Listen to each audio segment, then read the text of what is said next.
Thomas and the Breakdown Train.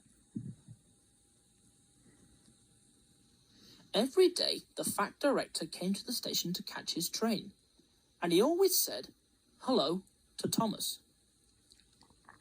There were lots of trucks in the yard. Different ones came in every day, and Thomas had to push and pull them into their right places. He worked hard. He knew now that he wasn't so clever as he had thought. Besides, the fat director had been kind to him, and he wanted to learn all about trucks, so as to be a really useful engine.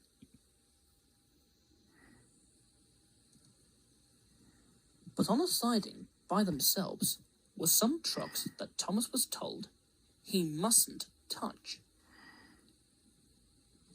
There was a small coach, some flat trucks, and two queer things his driver called cranes. "That's the breakdown train," he said. "When there's an accident, the workmen get into the coach, and the engine takes them quickly to help the hurt people and to clear and mend the line. The cranes are for lifting heavy things like engines and coaches and trucks." One day, Thomas was in the yard when he heard an engine whistling, "Help! Help!" and a goods train came rushing through much too fast. The engine, a new one called James, was frightened. His brake blocks were on fire, and smoke and sparks streamed out on each side. "They're pushing me! They're pushing me!" he panted.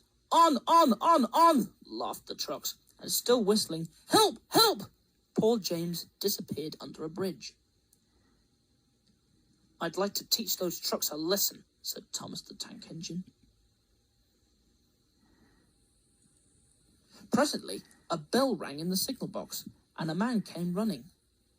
"James is off the line! The breakdown train! Quickly!" he shouted.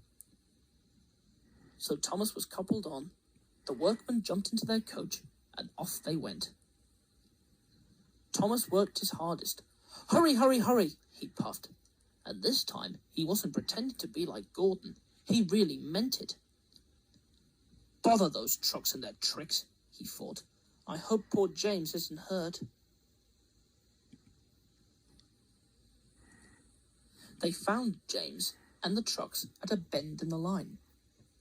The brake van and the last few trucks were on the rails, but the front ones were piled in a heap. James was in the field with a cow looking at him, and his driver and fireman were feeling him all over to see if he was hurt. "Never mind, James," they said. "It wasn't your fault. It was those wooden brakes they gave you. We always said they were no good."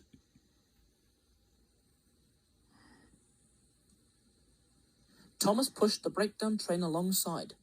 Then he pulled the unhurt trucks out of the way. "Oh dear, they groaned. Serves you right, puffed Thomas crossly. When the men put other trucks on the line, he pulled them away too. He was hard at work, puffing backwards and forwards all the afternoon. "This'll teach you a lesson, he told the trucks. And they answered, Yes, it will, in a sad, groany, creaky sort of voice.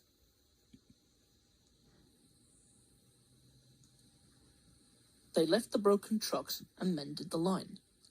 Then with two cranes, they put James back on the rails.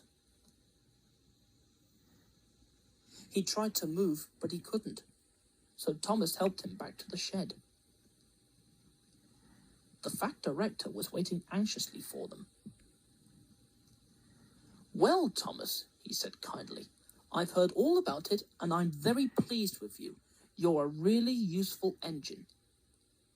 James shall have some proper brakes and a new coat of paint, and you shall have a branch line all to yourself."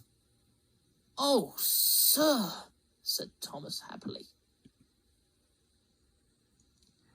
Now Thomas is as happy as can be. He has a branch line all to himself and puffs proudly backwards and forwards with two coaches all day. He is never lonely, because there is always some engine to talk to at the junction. Edward and Henry stop quite often and tell him the news. Gordon is always in a hurry and does not stop, but he never forgets to say, "Poop, poop," to little Thomas, and Thomas always whistles, "Peep, peep," in return.